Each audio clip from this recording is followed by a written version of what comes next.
السلام علیکم۔ Corona virus سے سعودی عرب میں پہلی ہلاکت، امام کعبہ کی لوگوں کو اہم نصیحت۔ مزید تفصیل میں جانے سے پہلے آپ کو بتاتا چلوں کہ آپ دیکھ رہے ہیں اپنی دنیا ٹی وی۔ ویڈیو کو واٹس ایپ، فیس بک اور دیگر سوشل میڈیا پہ ضرور شیئر کریں۔ لائک کرنے کے ساتھ ساتھ ہمارے چینل کو بھی سبسکرائب کریں اور ساتھ میں گھنٹی کے نشان کو دبانا مت بھولیں۔ کمنٹ باکس میں پاکستان زندہ باد، پاک فوج زندہ باد، ISI کے گمنام ہیروز کو سلام اور کشمیر بنے گا پاکستان کا نعرہ ضرور کمنٹ کیجیے گا۔ دوستو، دنیا بھر میں کرونا وائرس سے تقریباً 19,000 افراد جاں بحق، 4 لاکھ سے زائد متاثر، مرنے اور متاثر ہونے والوں کی رفتار تیز ہو گئی ہے۔ دنیا بھر سے آنے والی اطلاعات کی روشنی میں دنیا بھر مہلک وائرس سے مرنے والوں کی تعداد 19,000 کے قریب پہنچ گئی ہے۔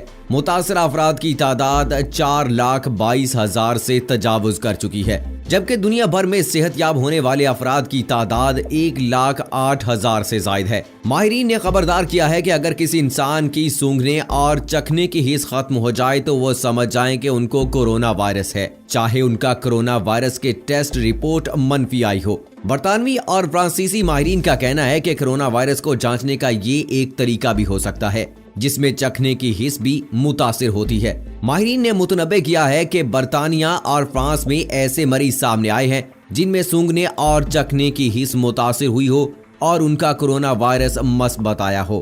ماہرین کا کہنا ہے کہ اس وقت سرکاری طور پر 3,80,000 افراد کورونا کا شکار ہیں، جن میں سے کئی مریضوں کے چکھنے اور سونگھنے کی حس ختم ہو گئی ہے۔ سعودی عرب کی وزارت صحت نے کورونا وائرس سے متاثرہ ایک مریض کی موت کی تصدیق کی ہے اور کہا ہے کہ مملکت میں اس مہلک وائرس کا شکار افراد کی تعداد 767 ہو گئی ہے۔ وزارت صحت کے ترجمان ڈاکٹر محمد عبدالعلی نے منگل کے روز ایک نیوز کانفرنس میں بتایا کہ کورونا وائرس سے لقمہ اجل بننے والا مریض غیر ملکی ہے۔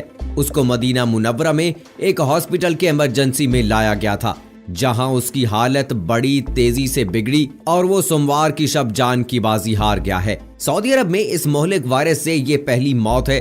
انہوں نے کورونا وائرس کے 205 نئے مریضوں کی اطلاع دی ہے۔ سعودی عرب میں اب تک ایک دن میں اس مہلک وائرس کا شکار ہونے والے افراد کی یہ سب سے زیادہ تعداد ہے۔ ترجمان نے سوموار کو اس مہلک وائرس کا شکار افراد کی تعداد 562 بتائی تھی۔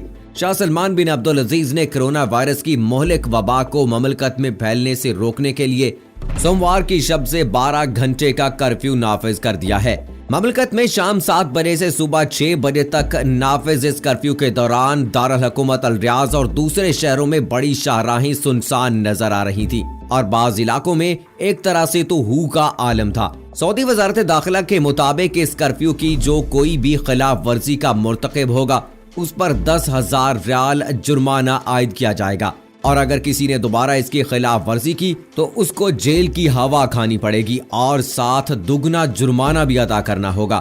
سعودی حکام نے شہریوں پر زور دیا ہے کہ وہ کرفیو کے مذکورہ اوقات میں اپنے گھروں میں ہی مقیم رہیں، سماجی روابط سے گریز کریں اور کسی ناگزیر ضرورت ہی کی صورت میں گھر سے باہر نکلیں۔ سعودی عرب میں میونسپلٹی کورونا وائرس سے بچاؤ کے لیے احتراز کی جانے والی تدابیر اور احتیاطی اقدامات کا جائزہ لینے کے لیے مختلف دکانوں کا تفتیاً دورہ کیا ہے۔ میونسپلٹی نے کہا ہے کہ 5,157 دکانوں کا دورہ کر کے حفاظتی اقدامات کو یقینی بنایا ہے۔ میونسپلٹی نے کہا کہ 1,127 دکانوں کو خلاف ورزی پر نوٹس جاری کیے گئے ہیں، جبکہ بعض کو وقتی طور پر بند کر دیا گیا ہے۔ سعودی عرب میں جزوی کرفیو کو کچھ بے ضمیری افراد نے اس کرفیو کو مذاق سمجھ لیا ہے۔ گزشتہ 2 روز کے دوران کئی مقامی اور غیر ملکی مردوں اور خواتین کی سوشل میڈیا پر ویڈیو وائرل ہوئی ہے جس میں کرفیو کا تمسخر اڑایا گیا ہے اور سیکیورٹی اہلکاروں کی کارکردگی کو بھی چیلنج کیا گیا ہے۔ سعودی حکومت نے ان تمام غیر سنجیدہ افراد کو گرفتار کر لیا ہے اور مزید گرفتاریاں بھی متوقع ہیں۔ سعودی اخبار عاجل کے مطابق پولیس نے گزشتہ روز 2 سعودی شہریوں اور ایک تارکین وطن کو کرفیو کی خلاف ورزی کرنے اور حکومتی پابندیوں کا مذاق اڑانے کے جرم میں گرفتار کر لیا ہے۔ پولیس کے مطابق ان افراد نے کرفیو کے دوران باہر آ کر قانون کی خلاف ورزی کی اور یہ تاثر دینے کی کوشش کی کہ سیکیورٹی اہلکار کرفیو توڑنے والے پر کوئی خاص نظر نہیں رکھے ہوئے ہیں اور نہ ایسے لوگوں کو گرفتار کیا جا رہا ہے۔ انسانوں نے فطرت کے نظام اور خدا کے دین سے بغاوت پر اپنی زندگیاں استوار کر کے اپنے لیے کورونا وائرس کو خود دعوت دی ہے۔ امام کعبہ شیخ عبد الرحمان السدیس نے کورونا وائرس کے باعث لوگوں کو گھروں میں رہنے اور درود شریف پڑھنے کی ہدایت کر دی ہے۔ غیر ملکی خبر رساں ایجنسی کے مطابق امام کعبہ شیخ عبد الرحمان السدیس نے لوگوں کو گھروں سے نکلنے سے اجتناب کرنے کی ہدایت کر دی، جبکہ قاضی القضائے فلسطین کے بھی شہریوں کو گھر پر رہنے اور حکومتی احکامات پر عمل کرنے کی ہدایت کی۔ تاہم امام کعبہ نے کہا ہے کہ شہری گھروں میں رہیں اور درود شریف کا ورد کرتے رہیں، جبکہ ہجوم میں جانے یا ہاتھ ملانے سے گریز کیا جائے۔ قاضی القضاء فلسطین اور امام کعبہ نے دونوں کو کورونا وائرس سے محفوظ رکھنے کے لیے دعا بھی کی۔ علماء کرام نے کہا کہ ایک شخص کی زندگی بچانے کا مطلب پوری انسانیت کو بچانا ہے۔ امت مسلمہ کو کورونا وائرس سے محفوظ رہنے کے لیے حفاظتی تدابیر اختیار کریں۔ علماء کرام نے لوگوں کو ڈاکٹروں کی ہدایات پر مکمل عمل کرنے کی بھی ہدایت کی ہے۔ اللہ چاہتا ہے کہ اپنی بے پناہ صنعتی اور ٹیکنالوجی کی ترقی پر ناز کرنے والا یہ انسان اس وبا سے اپنا بچاؤ بھی خود کر کے دکھائے۔ جب تک اللہ کو اس وبا کا قابو میں آنا منظور نہیں، اس وقت تک اپنے اسباب لڑائی اور اپنی تدبیریں کر کے دیکھ لیں۔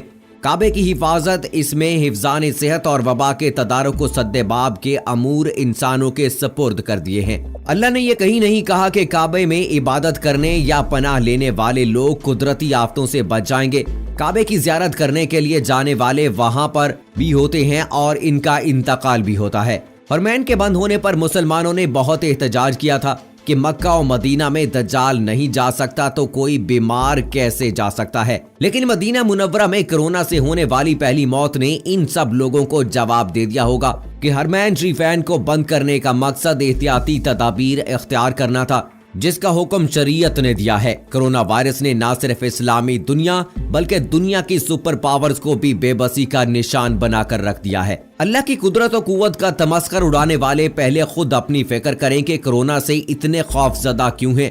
خدا کو بے بس سمجھنے والے اپنا بس چلا کر اس وبا کو ٹال کر دکھائیں۔ یہی بتا دیں کہ چین سے پھوٹنے والا وائرس کئی سمندر پار کر کے یورپ اور پھر بحر اوقیانوس کو عبور کرتا ہوا امریکہ جیسے صحت کے شاندار صلاحیت رکھنے والے ملکوں میں کیسے پہنچ گیا۔ ان لوگوں کے ہاتھ پاؤں کیوں پھولے ہوئے ہیں؟ ان کے بڑے بڑے مال، ہوٹل، تفریح گاہیں، مارکیٹ، بازار اور تعلیمی اداروں کو بند کر دیا گیا ہے۔ ان کا نظام زندگی مفلوج ہوا جا رہا ہے۔ ان کے معمولات حالت کو درہم برہم ہوتے ہوئے دیکھ رہے ہیں۔ ان کے عشرت قدے اور عیاشی کے اڈوں کو اجڑتے ہوئے دیکھ رہے ہیں۔ نائٹ کلب، سینما گھر ہوں، ان کو ویران ہوتا ہوا دیکھ رہے ہیں۔ اریاں بدنی کے مراکز ساحلوں پر الو بول رہے ہیں۔ ان کی معیشت جو ہے وہ تباہ ہوتی جا رہی ہے۔ سیدھی سی بات ہے کہ وہ موقع ہوتا ہے جب انسان کی سائنسی اور عملی وسعتوں کی کار فرمائی کا پول کھلتا ہے۔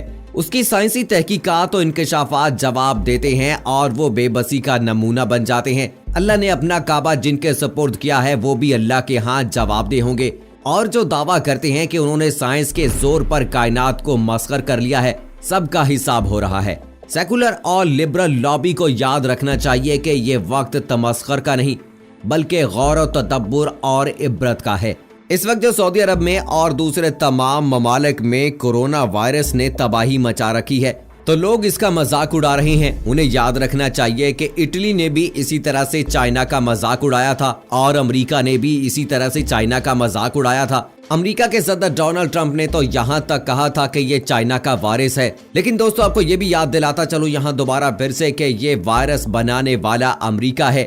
بایولوجیکل طریقے سے یہ جنگ جیتنا چاہتا تھا اور اس میں کسی حد تک اسے کامیابی تو ملی، لیکن وہ کامیابی دھری کی دھری رہ گئی، کیونکہ چائنا کو تو تباہ کرنے میں وہ کامیاب ہو گیا، ان کی معیشت کو تباہ کرنے میں تو وہ کامیاب ہو گیا، پوری دنیا میں چائنا کو بری طرح سے بدنام کرنے میں بھی کامیاب ہو گیا، لیکن خود اب اس وائرس کا شکار ہوئے جا رہا ہے اور 800 سے زائد افراد اب تک لقمہ اجل بن چکے ہیں، ہلاک ہو چکے ہیں امریکہ میں، اور 26 سے 27 ہزار جو ہیں لوگ اس کورونا وائرس کا شکار ہیں۔ تو دیکھنا ہوگا کہ دوسروں کے لیے گڑھے کھودنے والے کے ساتھ خود کیا ہوتا ہے۔ صدر ٹرمپ جو اپنے آپ کو سپر پاور رکھنے کے لیے دوسروں کو نقصان پہنچا رہا ہے، اور اس نے وہ جنگ لڑی ہے جس کا نہ تو کوئی لڑائی بنتی ہے، ایک ایسے طریقے سے نفسیاتی طریقے سے جنگ لڑی ہے کہ وہ اپنی جیت کو ظاہر کر سکے، لیکن ظاہری طور پر اس کی کوئی جیت ہوتی نظر نہیں آ رہی ہے۔ چائنا اور اٹلی کے بعد اگر سب سے زیادہ تباہی ہونے والی ہے تو وہ امریکہ میں ہونے والی ہے۔ دوستو یہاں پر آپ کو یہ بتاتا چلوں کہ میڈیا بھی آپ کو یہ خبریں نہیں دے گا،